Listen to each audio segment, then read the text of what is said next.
Olá, meu amigo, minha amiga, esse é o programa Reavivados por Sua Palavra e esta é a sua TV Novo Tempo, o canal da esperança, transmitindo 24 horas por dia a mensagem de Jesus Cristo, a mensagem de esperança, a mensagem da salvação. Eu sou o pastor Evandro Fávero, um grande prazer estar aqui com você mais uma vez para estudarmos mais um capítulo da Palavra de Deus. Agora estamos estudando o livro de Isaías, juntinhos, ouvindo o que Deus tem para falar para nós, através dos diferentes tipos de mensagens do livro de Isaías.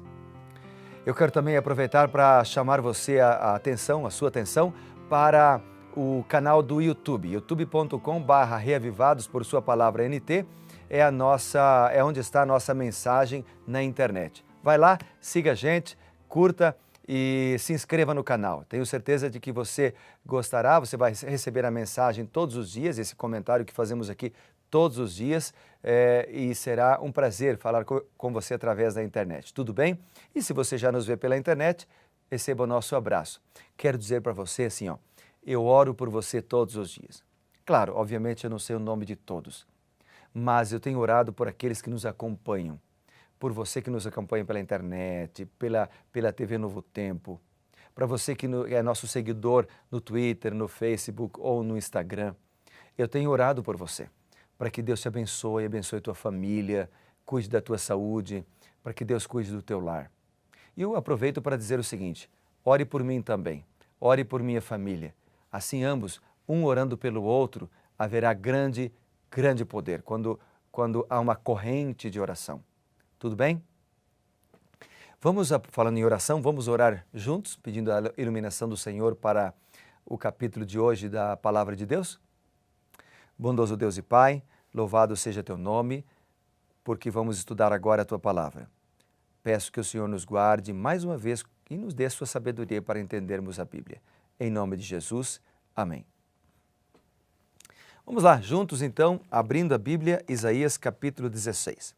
Você sabe que Isaías 16 é uma continuação do capítulo que nós lemos ontem, Isaías capítulo 15. E é interessante que ele é um capítulo de juízo. Ao ler o capítulo 16, você poderia se perguntar, há alguma lição espiritual em Isaías capítulo 16? E eu quero dizer para você, sim, há várias lições. Lendo Isaías 16, eu fiz aqui várias anotações sobre vários temas que Deus falou comigo. Ao lermos com atenção Isaías capítulo 16, nós vamos ver o seguinte, que aqui nós temos os fundamentos para a rejeição de Moabe. E quais são esses fundamentos? Moabe foi rejeitada por Deus por causa da sua arrogância, por causa do seu orgulho e por causa da sua insolência. Então aqui nós temos a primeira grande lição para nós. Nós também poderemos cair, espiritualmente falando, se nós nutrirmos em nosso coração o orgulho, a arrogância e a insolência. Mas nós conseguimos nos livrar desses atributos negativos por nossas próprias forças? É a pergunta. Obviamente que nós somos fracos, nós somos, como Isaías mesmo disse, trapos de imundícia, nós não temos forças. Então, como é que a gente pode vencer as tentações, as provações e esses traços negativos do nosso caráter? Com a força do Senhor. É por isso que nós precisamos cada dia entregar a nossa vida a Deus, cada dia confessar os nossos pecados, cada dia ser batizados pelo Espírito Santo, cada dia buscar em Deus a força, a bênção e a libertação. E Deus nos dará. Agora quero destacar com você alguns versos específicos que eu destaquei aqui. O versículo 6, por exemplo. O versículo 6, ele diz o seguinte, 6, aliás, desculpa. Versículo 6 diz assim, poderíamos ler o 5 também, mas especificamente eu destaquei o 6. Temos ouvido da soberba de Moabe, soberbo em extremo da sua arrogância, do seu orgulho, do seu furor, da sua jactância, que é vã. Então aqui estão as características que eu mencionei para você. Agora é o seguinte, quando eu li o verso 6, eu me lembrei das características do povo de Deus, porque aqui está falando das características daquele que está longe do Senhor. Agora eu lembrei das características do povo de Deus, que é retratada na Bíblia. Eu vou ler, existem vários textos que falam, mas vamos ver alguns deles apenas. Por exemplo, Mateus capítulo 5, a partir do verso 3. Vamos ver lá? Mateus, no capítulo 5, a partir do verso 3. Vamos ver juntos.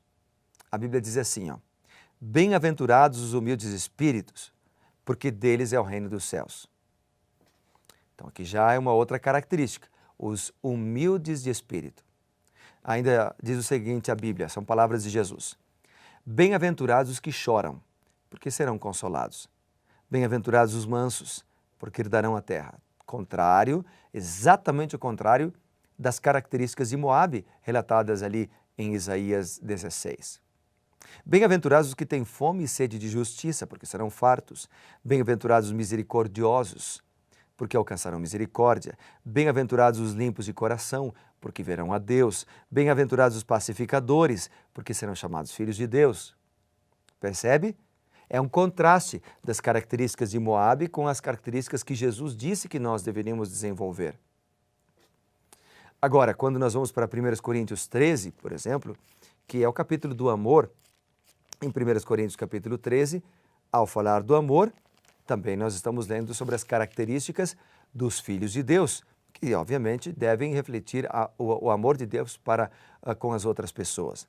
Mas ele diz o seguinte, aqui a partir do verso 4, o amor é paciente, e se o amor de Deus deve inundar o nosso coração, eu deveria dizer para você o seguinte: nós deveríamos ser pacientes, benignos, não ciumentos, porque diz que o amor não arde em ciúmes.